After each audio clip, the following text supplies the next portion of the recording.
Mingsu, seorang diri, datang ke kota Longyin. Ia pun berencana mengambil alih kursi kepemimpinan agar ia yang berkuasa. Gerbang mulai ditutup oleh pasukan di sana. Namun itu sia-sia karena Mingsu naik lewat atas dan membunuh mereka semua.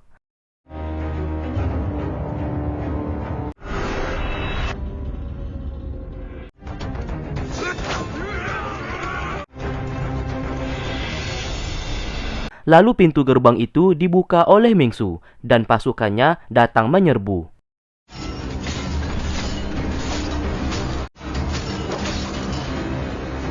Sementara di tempat lain, Rongsu bersama Lu segera pergi ke kota Longyin untuk menghentikan Mingsu.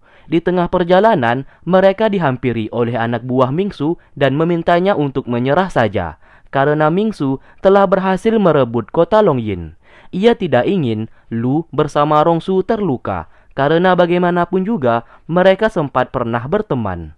Namun, Rongsu tidak peduli dan segera menyerangnya agar bisa sampai ke kota Longyin. Tak lama kemudian, Jing bersama pelayan kota Longyin datang ke sana. Pertarungan itu pun terhenti. Bozu, anak buah Mingsu ini, membawa pasukannya untuk pergi meninggalkan tempat tersebut.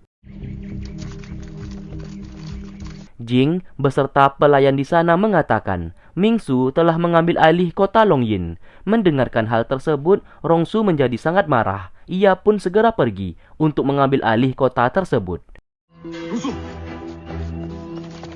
Sesampainya di sana, Mingsu sudah menunggunya. Namun tetap saja, Rongsu tidak bisa berbuat apa-apa karena perbedaan kekuatan di antara mereka. Lu segera datang menghalangi Rongsu dan meminta ia untuk bersabar dan memikirkan sebuah rencana terlebih dahulu, baru bisa bertindak.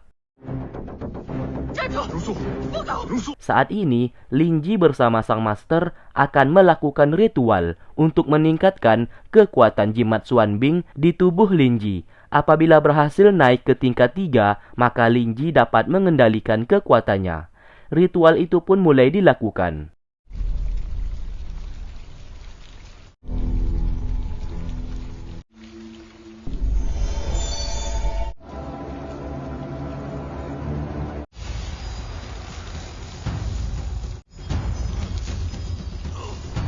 Lalu tiba-tiba Lingji kehilangan kesadaran. Ia bahkan menyerang sang master.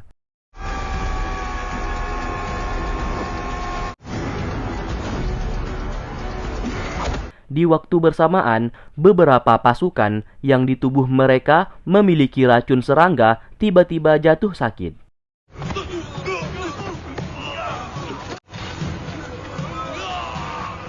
Kembali ke Lingji, ia pun meminta sang master untuk memukulnya agar ia kembali sadar. Sang master lalu segera memukulnya.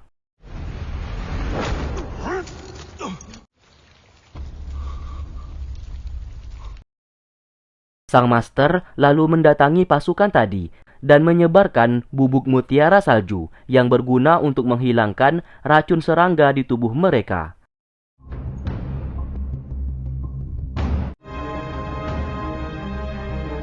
Sementara di tempat lain, Lu pergi menemui Rongsu. Kedatangannya ke sana ingin memberikan bubuk mutiara salju tersebut yang dapat menghilangkan racun serangga di tubuh Jingfeng. Ia melakukan itu atas perintah dari Lingji.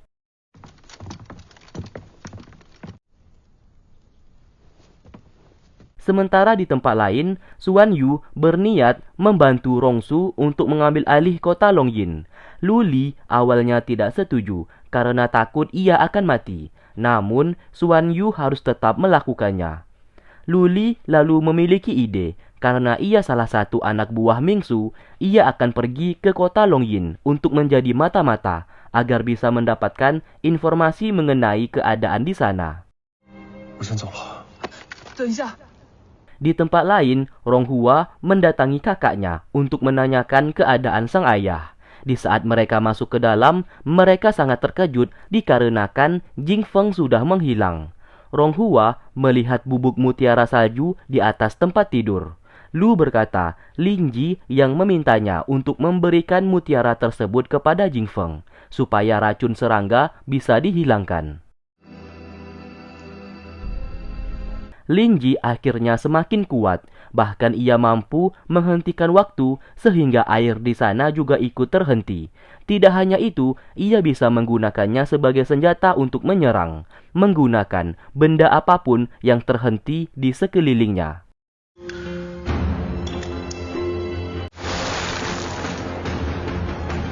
Lalu ia pergi menemui pasukannya. Di sana ia sudah menghilangkan semua racun serangga di tubuh mereka. Lin Ji tidak akan menghalangi jalan mereka kalau ingin pergi. Semua pasukan itu justru tidak mau pergi dan siap berperang bersama Lin Ji sampai mati melawan Mingsu. Menit 30:50. Su Min menyamar menjadi warga biasa dan menemui kakaknya.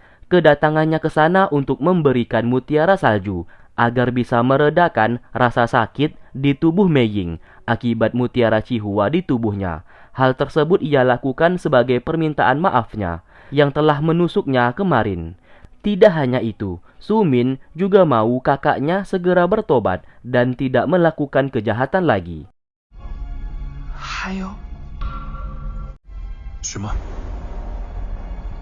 Luli saat ini dikurung oleh Mingsu ke dalam kamar hitam karena gerak-geriknya yang sedang memata-matai telah ketahuan. Gurunya datang ke sana dan sangat bersedih melihatnya seperti itu. Sang guru berjanji akan mencari cara untuk mengeluarkannya dari sana.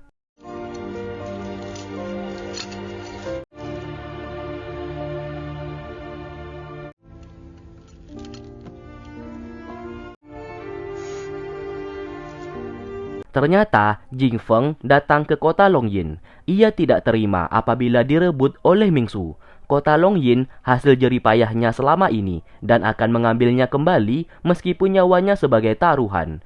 Ia pun melawan pasukan sekte Ming seorang diri.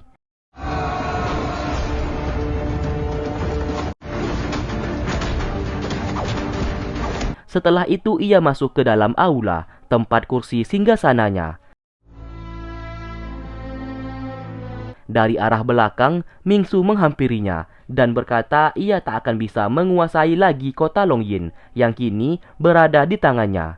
Jing Feng sesaat berkata ia menyesal telah menghancurkan paviliun Lingsu. Karena ulahnya tersebut, satu persatu orang-orang kepercayaannya telah pergi meninggalkannya, bahkan kedua anaknya sendiri.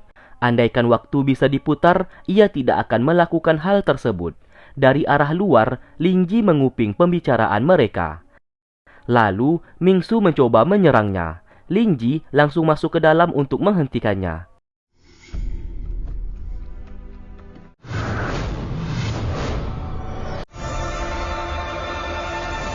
Di sana Mingsu menyadari kekuatan Lin Ji jauh lebih kuat, bahkan sudah melebihinya.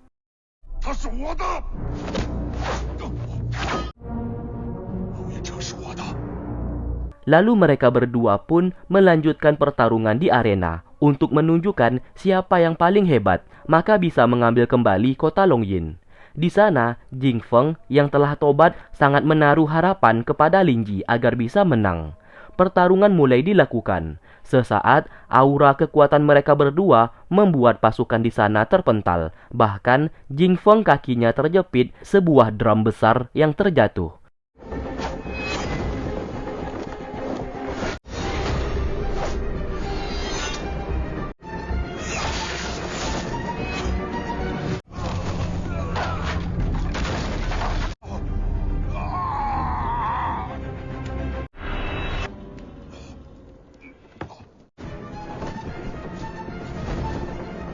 Namun pada akhirnya, Lin Ji berhasil memukul Mingsu hingga terluka.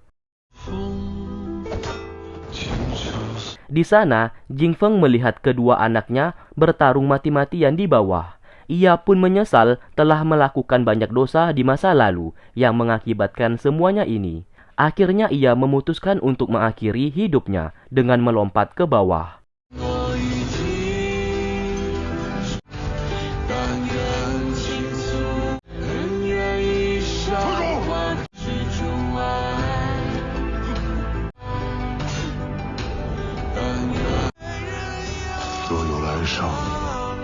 Ronghua bersama Rongsu begitu sangat bersedih melihat ayah mereka dalam kondisi sekarat. Lingji segera turun ke bawah untuk melindungi mereka dari serangan pasukan sekte Ming.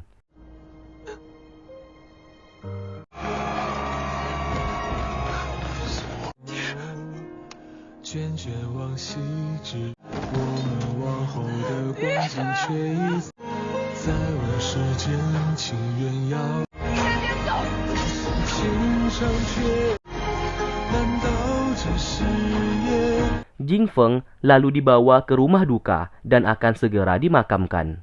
Sedangkan Lingji menunggu di luar. Ronghua menghampirinya dan meminta ia untuk masuk ke dalam. Namun Lingji tidak mau, karena bagaimanapun juga Jing Feng yang membuat semua masalah ini dan membuat kedua orang tuanya meninggal. Dendam itu tidak akan bisa ia lupakan begitu saja. Ronghua mengerti dan tidak menyalahkannya. Setelah itu, Xuan Yu memohon kepada Lingji untuk menolong Luli yang kini ditahan oleh Mingsu, karena hanya Lingji yang mampu melakukan itu. Lingji berkata ia pasti akan melakukannya dan meminta Xuan Yu untuk mengikuti segala perintahnya, karena ia memiliki sebuah rencana.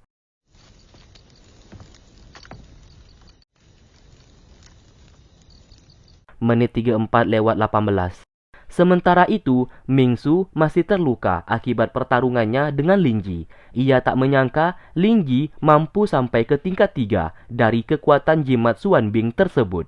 Ia pun menyesal telah mengajarinya sejak awal, karena hal tersebut hanya menjadi bumerang untuknya sendiri.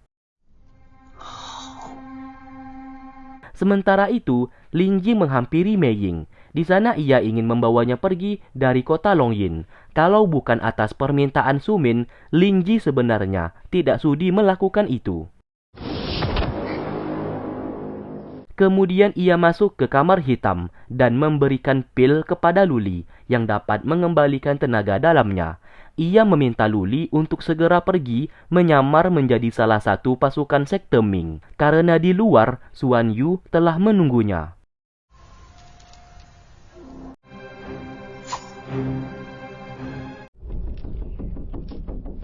Setelah berhasil keluar menggunakan pakaian milik sekte Ming, ia pun bertemu dengan Xuan Yu.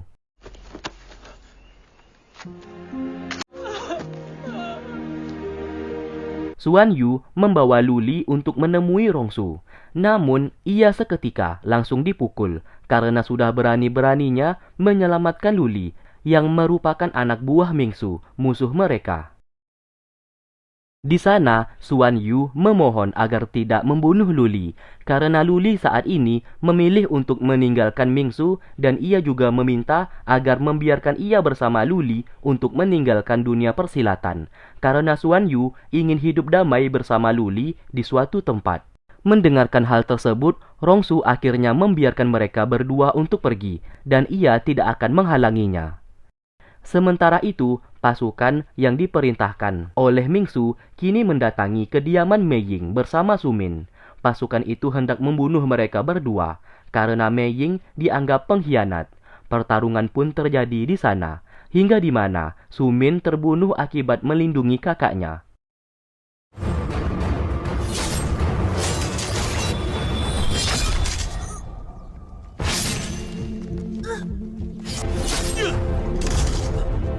Tak lama kemudian, Lingji datang ke sana untuk membantu mereka. Sayangnya, kedatangannya terlambat. Sumin saat ini sudah meregang nyawa.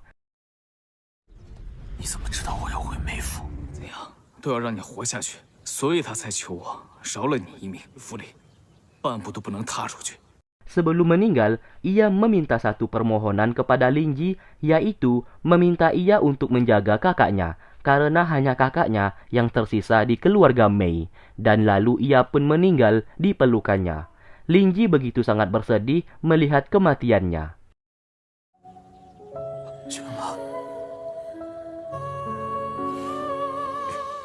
Sedangkan Ronghua bersama Rongsu ingin membawa mayat ayah mereka untuk dimakamkan. Lalu tiba-tiba para pendekar datang ke sana untuk membunuh mereka berdua dan membakar mayat Jing Feng. atas dendam di masa lalu. Pertarungan pun terjadi di sana.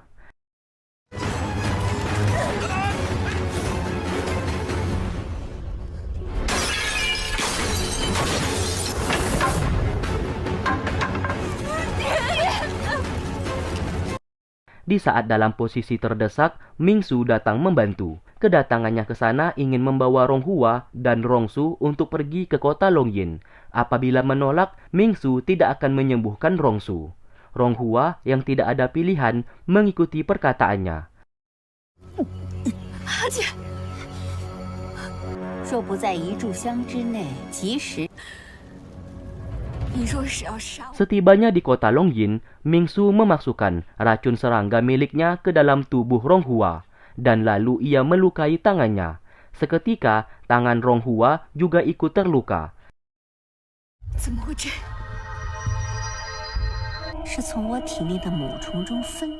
Ternyata ia melakukan itu untuk antisipasi akan serangan dari Lingji. Apabila Lingji melukainya, maka Ronghua juga ikut terluka.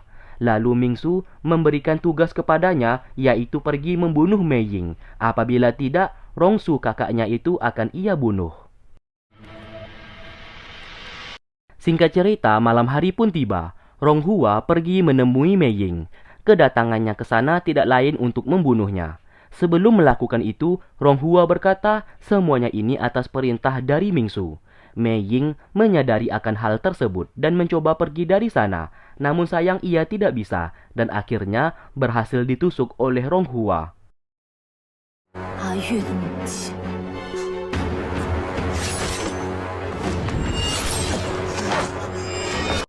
Dalam kondisi sekarat, ia pun berlari untuk meminta pertolongan. Namun Ronghua tidak segan-segan langsung membunuhnya.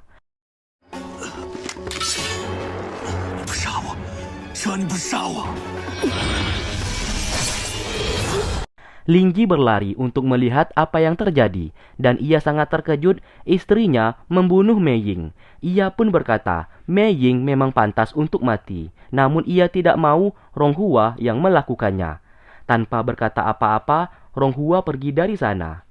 Karena hal tersebut, Lingji mulai curiga, pasti terjadi sesuatu hal kepadanya.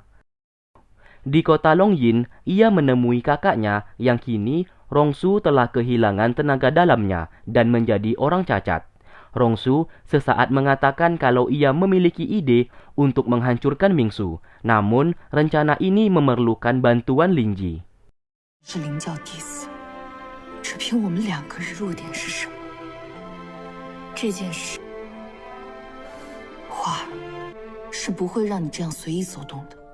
Terlihat Ronghua langsung melancarkan aksinya. Ia pun mencelupkan banyak sekali kertas origami yang berisikan sebuah pesan yang hanya bisa diketahui oleh Lingji saja. Dan kertas origami itu ia celupkan ke dalam cairan beracun. Hingga keesokan harinya, Mingsu tak sengaja menemukan kertas origami itu di sungai. Ia mengambil banyak sekali kertas origami. Mingsu sadar itu perbuatan dari Ronghua untuk mengirim pesan kepada Lingji. Tanpa ia sadari, terdapat racun di kertas yang ia pegang.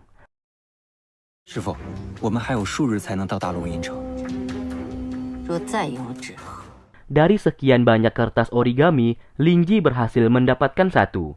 Ia pun sadar itu dari Ronghua yang memintanya untuk menyerang kota Longyin esok hari. Guru bayi berkata kertas itu berisikan racun, yang apabila disentuh manusia, maka tenaga dalamnya bisa menghilang selama 4 jam. Lingji menyadari Ronghua melakukan itu untuk menjebak Mingsu. Apabila Lingji juga terkena racunnya, maka guru bayi bisa mengobatinya.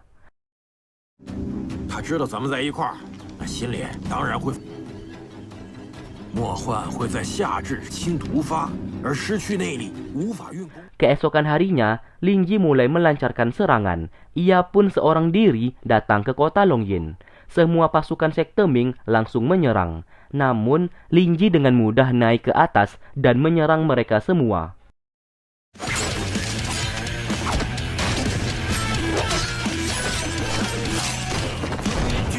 Setelah berhasil melakukan itu, ia pun membuka gerbang supaya pasukannya bisa masuk ke dalam.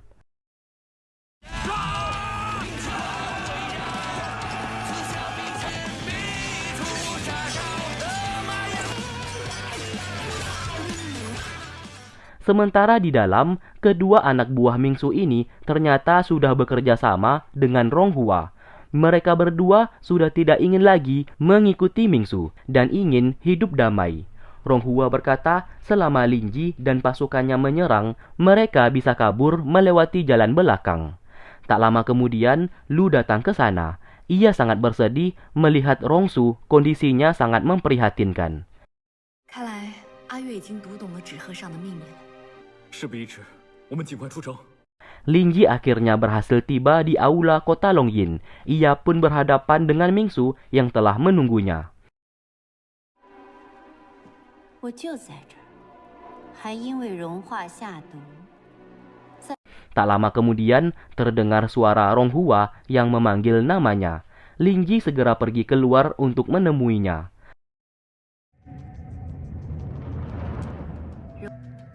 你可终于来了。 Lalu, Mingsu melukai wajahnya dan seketika wajah Ronghua juga ikut terluka. Dari sinilah Lingji telah tahu selama ini Ronghua telah dikendalikan oleh Mingsu agar dirinya tidak bisa membunuhnya.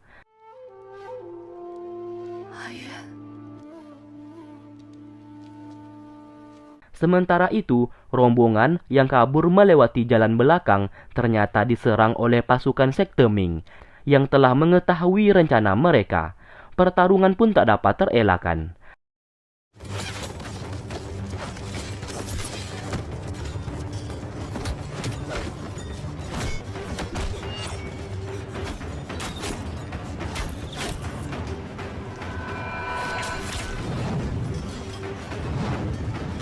Sesaat, Lu menahan jebakan di sana untuk melindungi Rongsu yang membuat ia terluka parah. Kini, Lingji tidak bisa membunuh Mingsu karena hal itu sama saja membunuh istrinya sendiri. Ia pun diserang oleh Mingsu hingga terluka tanpa bisa melakukan perlawanan.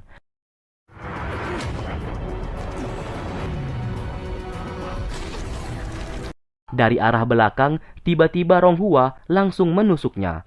Tanpa sengaja, kelemahan Mingsu di belakang tubuhnya yang membuat sumber kekuatannya menjadi retak dan menghilang.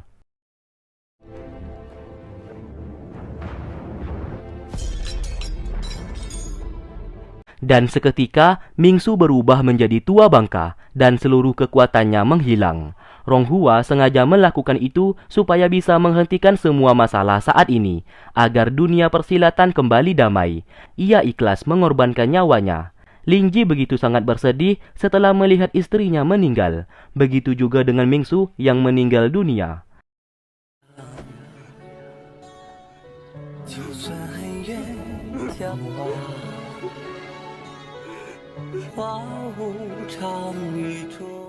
Sementara itu, Lu meminta pasukannya untuk membawa Rongsu pergi dari sana. Ia berjanji akan kembali lagi dengan selamat.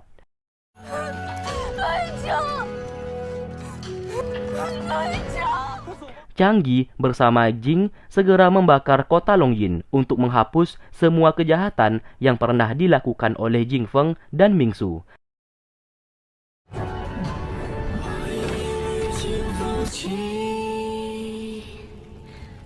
Dari arah kejauhan, Rongsu dan beberapa orang yang telah selamat melihat kota Longyin terbakar. Hal tersebut membuat Rongsu sangat bersedih. Namun saat ini ia lebih berharap Lu kembali dengan selamat. Sementara itu, Lingji membawa Lu yang dalam kondisi sekarat. Namun sayang, nyawanya sudah tak dapat tertolong lagi. Lu terjatuh ke tanah karena tak mampu berjalan.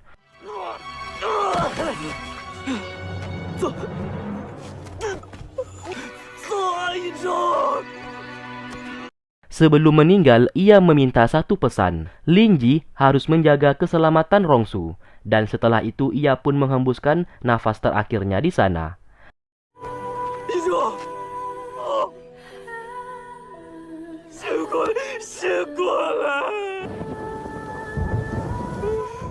Adegan lalu melompat beberapa bulan kemudian. Kini dunia persilatan telah kembali damai. Rongsu di sana berhalusinasi sedang bermain catur bersama Lu. Guru Bai yang melihatnya merasa kasihan karena Rongsu seperti orang gila. Ia pun memberikan obat-obatan untuk mengembalikan tenaga dalamnya dan menyembuhkan luka-lukanya. 再这么下去，你这双腿可就废了。不管我有什么危机，他都会。大月回来的时候不是已经说了吗？ Ternyata Ronghua saat ini masih hidup dan secara perlahan tubuhnya mulai membaik.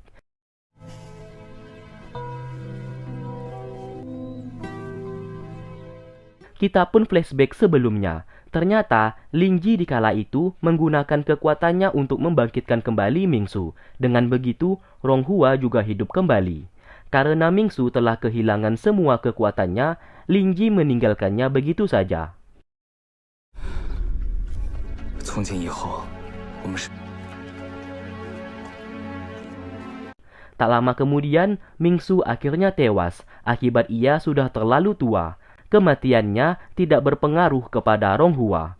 Dan kini mereka berdua pun hidup damai dan berencana memiliki 3 anak. Dan film pun selesai. Oke, terima kasih buat kalian yang sudah stay tune terus di channel ini dan menunggu video-video yang aku upload. Sampai berjumpa di alur cerita film yang lainnya. Wassalamualaikum warahmatullahi wabarakatuh. 先狡诈，忘恩负义，我插你的眼，哎呦，气死我了！气死我了！现在呢，你疼的话，说你开心个什么劲儿，还暴打一顿。我的意思是，夫人。